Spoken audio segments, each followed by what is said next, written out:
व्रजाद् बहिर्दूरतरं गतानां तदङ्गनानां हृदयेक्षणान् जानित्नेन निवर्तयन्स्तान् मुहुं परावृत्य निरीक्षमाणाम् व्यग्रात्मनाथ तेनेष्टम् भूतेन स्वयमेव च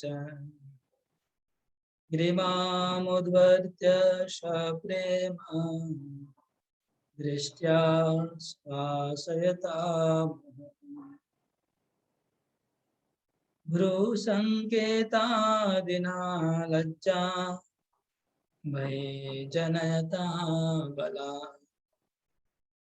संस्तम्भिता तन्मातु अग्रे तद्वदवस्थिता। श्री कृष्ण ने उन व्रज सुंदरियों के मन तथा नेत्रों को तो व्रज से बहुत दूर उनके पीछे चले आए थे, हरण कर लिया था, इसलिए वे लौट नहीं पा रहे थे। श्री कृष्ण ने बहुत यत्न पूर्वक उनको वापस घरों में भेजा, तो भी वे फिर कर बार बार श्री कृष्ण की ओर देखती जा रहे थे। तब श्री कृष्ण ने स्वयं प्रेम में विह्वल होकर के ग्रीवा मोड़कर प्रेम दृष्टि से उनको बार बार आश्वासित किया तथा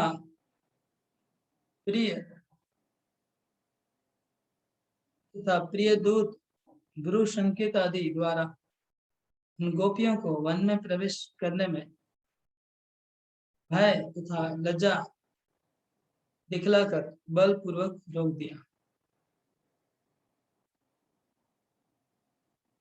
जैसे माता यशोदा जी स्तंभित होकर खड़ी हो गई थी, इसी प्रकार वे भी सभी उसी अवस्था को प्राप्त होकर उनके आगे ऊंचे टीले पर खड़ी हो गई। गोपियों का मन कृष्ण वृंदावन में गाय चराने के लिए वन में प्रवेश कर रहे हैं। जो गोपियां हैं उनका मन कृष्ण हरण करके ले जा रहा है, उनके नेत्रों को हरण करके ले जा रहा है। गोपियां उनके पीछे पीछे चले जा रहे हैं। कृष्ण उनको लौटने को बोल रहे हैं। उनका लौटने का समय हो गया, क्योंकि जंगल में दूर तक नहीं जाना है गोपियों को, गांव के बाहर दूर नहीं जाना है, तो उनको लौटना है, लेकिन लौट नहीं पा रहे। कृष्ण को छोड़ के वापस आना उनके लिए संभव नहीं हो रहा है गोपियों के लिए। कृष्ण बहुत यत्न पूर्वक उनको बहुत समझा के बहुत यत्न पूर्वक गोपियों को वापस भेजते हैं। वो वापस भेजने के बाद बार बार गोपियां वापस उनके तरफ देख रही है, मुड़ मुड़ के वापस देख रही, जा रही है फिर वापस घूम के देख रही है, जा रही है फिर वापस घूम के देख रही है।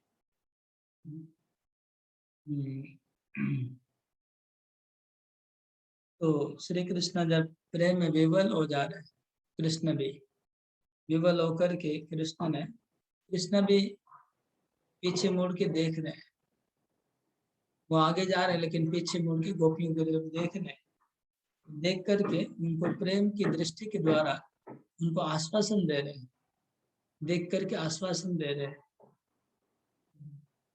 लेकिन इतना स्पष्ट रूप से कृष्ण उनकी तरफ देख नहीं सकते, क्योंकि बलराम जी भी साथ में, तो गोपियों की तरफ ज्यादा ऐसे देख नहीं पाएंगे, और माता यशोदा भी हैं, इसलिए भ्रू संकेत पूर्वक देख रहे हैं, थोड़ा सा देख के इशारा करके बोल रहे हैं। तो इशारे से बता रहे हैं कृष्ण, इशारा कर पा रहे, बोल नहीं पा रहे, देख नहीं पा रहे, ऐसे से नहीं देख पा रहे, इशारे से कृष्ण गोपियों को भ्रू संकेत आदि, भ्रू संकेत मतलब इशारा रूप संकेत के द्वारा उनको समझा रहे कि तुम लोग वापस चले जाओ। व्यग्रात्मनाथ तेन इष्ट दूतेन, और अपने प्रिय दूत को भी भेज रहे, अपना बहुत प्रिय दूत है उनको भी भेज के थोड़ा समझा रहे, खुद भी समझा रहे गोपियों को। उसके बाद संकेत के द्वारा, इशारों के द्वारा समझा रहे।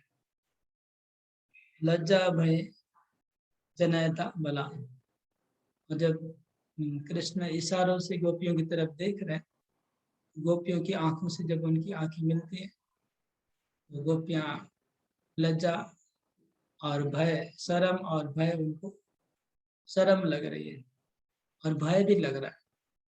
भय यशोदा माता और बड़े बड़े वडीलों का भय, जो बड़े गुरुजन है उनका भय। वो लोग देख रहे हैं किस तरह से गोपियां प्रेम पूर्वक कृष्ण को देख रही है, दूसरे लोग देख लेंगे, इसलिए लज्जा और भय उत्पन्न हो रहा है।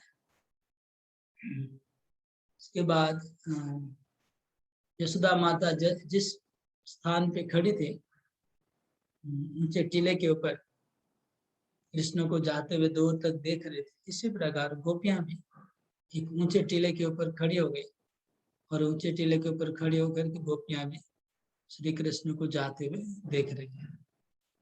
बल्लवेन्द्रश्च सुस्निग्धा स्वत एव विशेषतः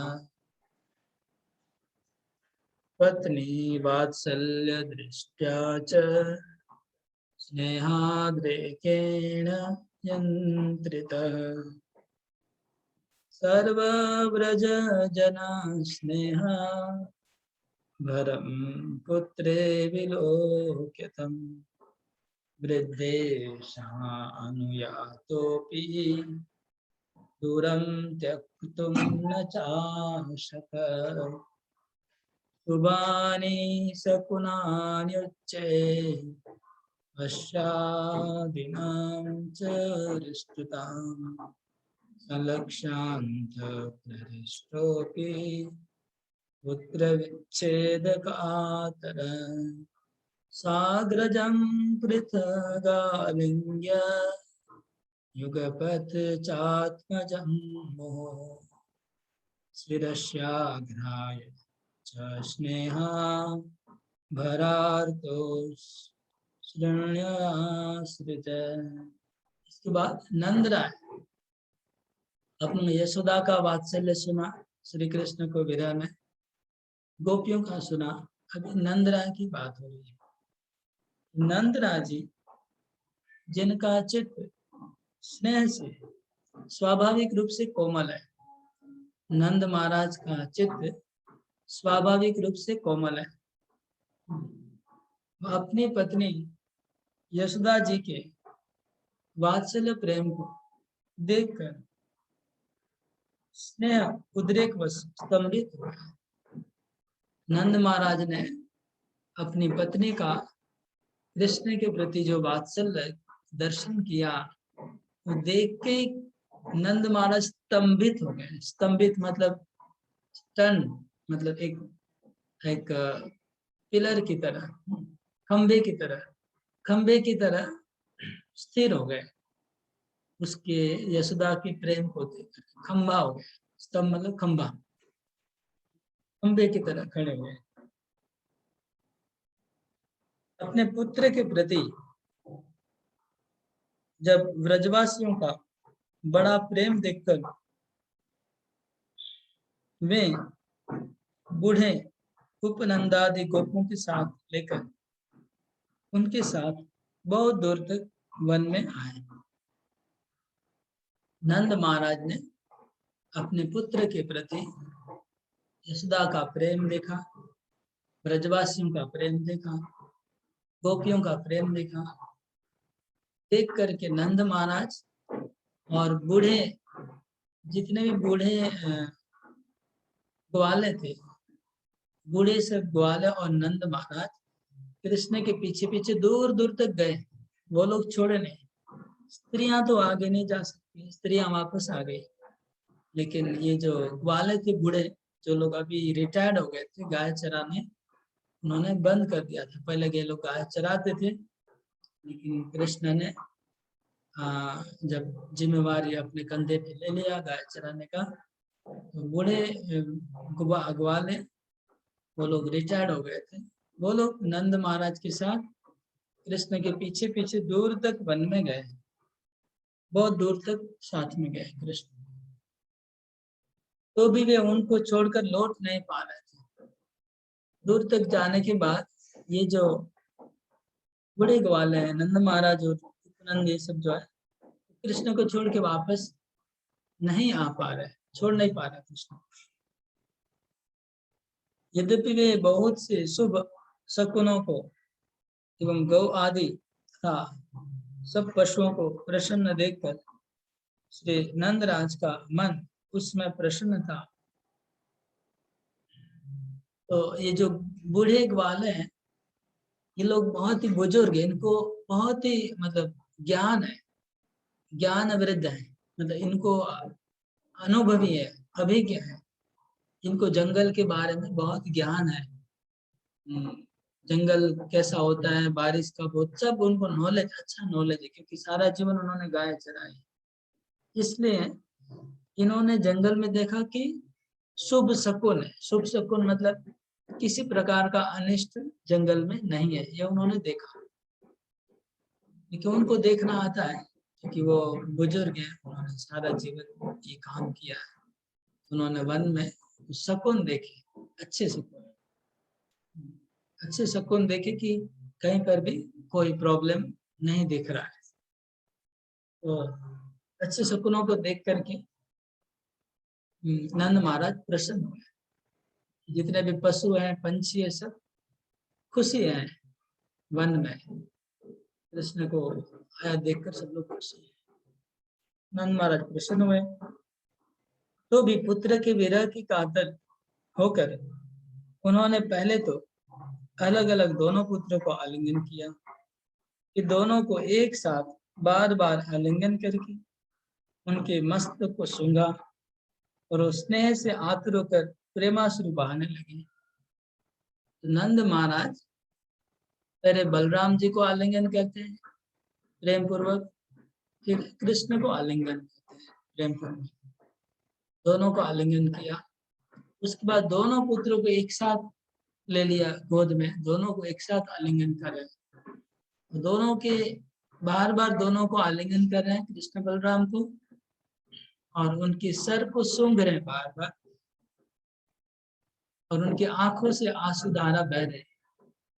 दोनों पुत्रों को गोद में लिए हुए नंद महाराज रो रहे हैं और उनको बार बार आलिंगन कर रहे हैं, बार बार उनके सर को सूंघ रहे हैं। नंद महाराज का वात्सल्य अपने पुत्रों के प्रति। अथ प्रणम्य पुत्रेण कृत्यं दर्शयता प्रस्थापित परावृत्य तमेवालोकयन् स्थितः अरण्यान्तरितो दूरे गतो पुत्रावलोकयन् शब्दं कञ्चित् शृण्वंश्च निववर्त व्रजं प्रति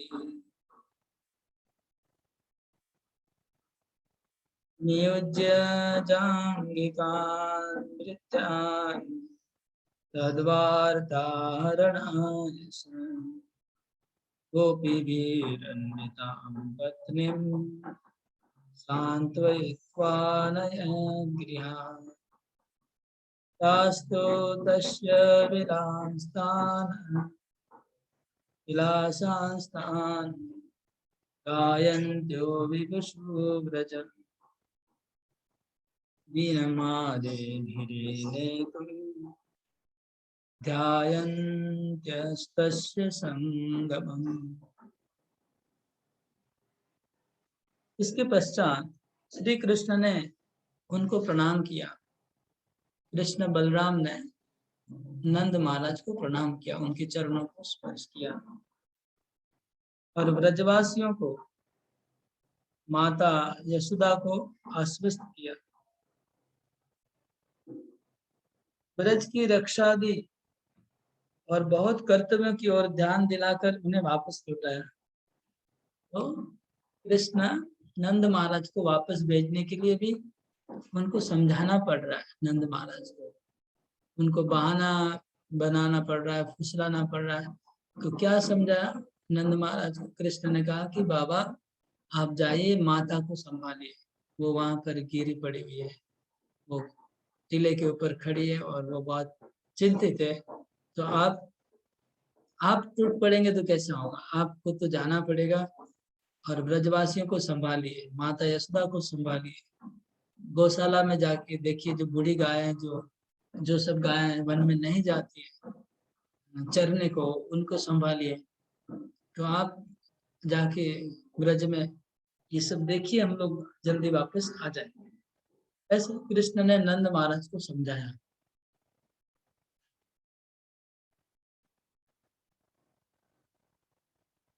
समझा के वापस लौटाया। तो भी नंद राय अपने पुत्र को देखते हुए वहीं खड़े रहे। नंद महाराज पुत्र को देखते देखते वहां पर ही खड़े रहे।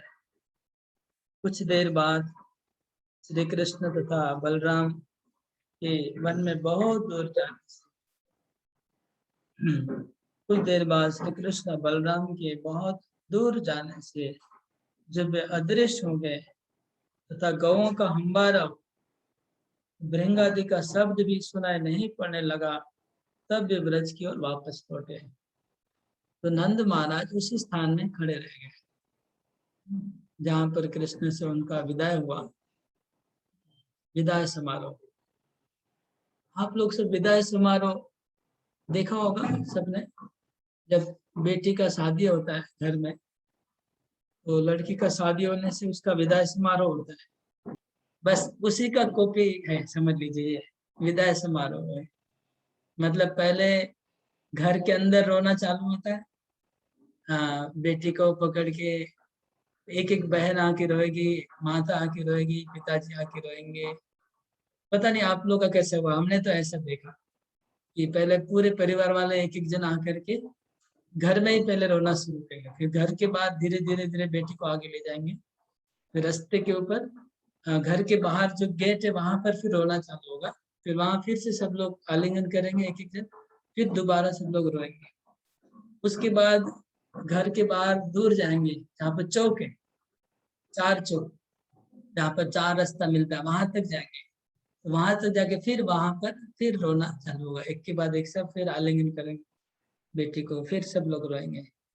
और तो वहां तक तो माताएं जाएगी, फिर पिता लोग और थोड़ा दूर तक जाएंगे। ये देखा होगा, आशा करता हूँ। ये हमारा इंडियन कल्चर है। इंडियन कल्चर था, अभी तो कल्चर चला गया होगा, अभी शायद नहीं होता होगा, लेकिन ये कल्चर था, इंडियन कल्चर। और फॉरेन कल्चर ऐसा है कि बेटी खुद ही आपको बाय बाय कर देगी, हम लोग शादी कर लिया, किसी को पकड़ लिया रास्ते से, उससे शादी कर लिया और चिट्ठी भेज दिया, मेरा शादी हो गया है, आप लोग चिंता मत करिए, खत्म। ये आज नया जमाना हो गया। मतलब पिता माता को खाली इन्फॉर्म कर दिया कि मेरा शादी हो गया है, कहाँ हुआ कैसे हुआ कुछ पता ही नहीं माता पिता को। वो नया जमाना हो गया। लेकिन वो जमाना था जो विदाई समारोह चलता था, और बहुत हमने देखा है विदाई समारोह, कैसे एक के बाद एक के बाद एक रोना चालू होता है। तो ये कृष्ण का विदाई समारोह ऐसा ही हो रहा है, एकदम एग्जैक्टली वही।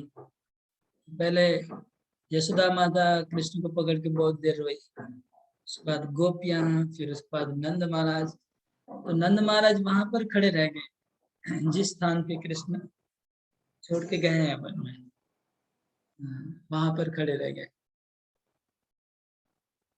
विदाई समारोह हम लोग साल में, जीवन में एक बार दो बार होता है हम लोग के उसमें।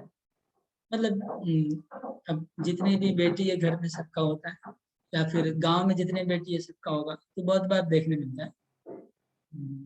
लेकिन ये कि कृष्ण का ये जो विदाई समारोह डेली हो रहा है, डेली प्रतिदिन। आजकल तो वो मतलब उनको लगता है देखने भी नहीं मिलेगा, अगर हम चाहेंगे भी हमको देखना है विदाई समारोह, मुझे नहीं लगता है देखने भी मिलेगा अभी, तो मुझे नहीं लगता तो चला ही गया। गांव कहाँ है, वो चौक कहाँ है जहाँ तक चल के जाएंगे लोग। अभी तो शहर में सब कुछ दिखेगा नहीं। लेकिन बंगाल में नहीं देखा इतना, बंगाल में तो मैं नहीं देखा इतना ऐसा। हम लोग का कल्चर में है हिंदी में। हम लोग का एक बचपन में भगवान का लीला, रामा मंडल करते थे हम लोग। भगवान रामदेव पीर का। तो रामदेव पीर की बहन सगुणा थी, उसका विदाई होता था। उसमें इतना रोते थे कि जितने भी ऑडियंस थे सब लोग रोते थे, कोई बचता नहीं था रोए भी, गारंटी सब लोग रोएंगे ही। चाहे कितना भी आदमी कठोर हो, लेकिन उसमें सब लोग रो पड़ते थे और बहुत अच्छा लगता था। रामदेव पीर की बहन सगुणा शादी हो गया था और उसमें बहुत रोते थे। तो वहां पर भी थोड़ा देखने मिला, सीखने मिला। तो ये जो चीजें हमारे समाज में चल रही है, ये भक्ति में हमको सहायता करेगी। हमको अभी पता चलेगा कि कृष्ण का विरह कैसा होता है, कैसे रोते हैं, क्या लीला कैसी होती है, समझने में इजी हो जाएगा। और जहाँ पर ये कल्चर नहीं है, उनको समझ में भी नहीं आएगा ये बात कि क्या हो रहा है, क्यों रो रहे हैं, क्या खा रहे हैं, रोने के पीछे क्या है, समझेंगे नहीं। जहाँ पर एक कल्चर है वो लोग समझ। ओके। तो नंद महाराज पहले दूर तक खड़े रहे और कृष्ण कृष्ण से कृष्ण को दूर दूर तक देख रहे। जब कृष्ण दिखाई नहीं पड़ने लगे, जब उनकी दृष्टि से कृष्ण ओझल हो गए, ओझल हो गए, अब गायों का केवल आवाज आ रहा है। तो आवाज आ रहा है इसलिए भी खड़े हैं, गायों का आवाज सुनाई दे रहा है। आवाज भी बंद हो गया, फिर सिंगा का आवाज आ रहा है, सिंगा सिंगा बजा रहे हैं, सिंगा का आवाज आ रहे थे, वो भी जब आवाज बंद हो गया, तब जाके नंद महाराज, कोई आवाज नहीं है, दिखाई भी नहीं पड़ रहे दूर दूर तक कृष्ण, तब वो वापस आए, तब वापस आए, आकर के सबको फिर संभाल। फिर नंदरा जी वन से उनकी प्रसन्नता की खबर लाने के लिए जल्दी पैदल चलने वाले सेवकों को नियुक्त किया। अच्छा, इतना ही नहीं, इसके बाद नंद महाराज ने कुछ गुप्तचरों को व खबर लाने वालों को भेजा। ऐसे कुछ उस आगे के जमाने में ऐसे लोग थे जो खबरा खबर देने के लिए बहुत तेजी से चलते थे। जैसे महाप्रभु जब पुरी में थे, तो रूप गोस्वामी, सनातन गोस्वामी वो मंत्री थे, वो खबरा खबर वालों को भेजते थे पूरी। तो खबरा खबर वो दिन रात वो दौड़ के, मतलब 24 घंटे में 2 दिन में पहुंच जाते पूरी, और 2-4 दिन में खबर आ जाएगा कि महाप्रभु अभी क्या कर रहे हैं, कहाँ पर है, सब खबर मिल जाती थी तुरंत। तो खबरा खबर वाले पहले लोग रहते थे जो खबर देते थे, वो बहुत तेजी से दौड़ सकते, या घोड़े को यूज करते थे। घोड़े घोड़े की स्पीड बहुत थी ना, गाड़ी की जैसी घोड़े की स्पीड होती है, जैसे गाड़ी चलती है ऐसी स्पीड में घोड़ा चलता है, जो अच्छे घोड़े होते हैं। तो घोड़े वाले लोग पहले खबरा खबर का काम करते थे। महाप्रभु जहां जहां जाते थे उसकी खबर तुरंत, हर दिन, हर घंटे की खबर वो लोग लेते रहते थे, हर घंटे में कि महाप्रभु अभी क्या कर रहे, अभी क्या कर रहे, अभी क्या कर रहे।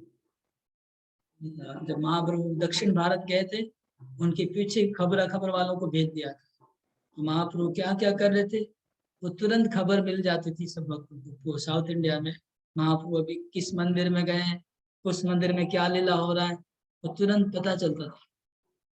अभी मैं एक महाप्रभु का लीला पढ़ रहा था, सुंदर, वो चैतन्य चंद्रोदय, कल एक समाप्त हुआ, वो 4-5 दिन लगा पढ़ने में, बहुत अच्छा था।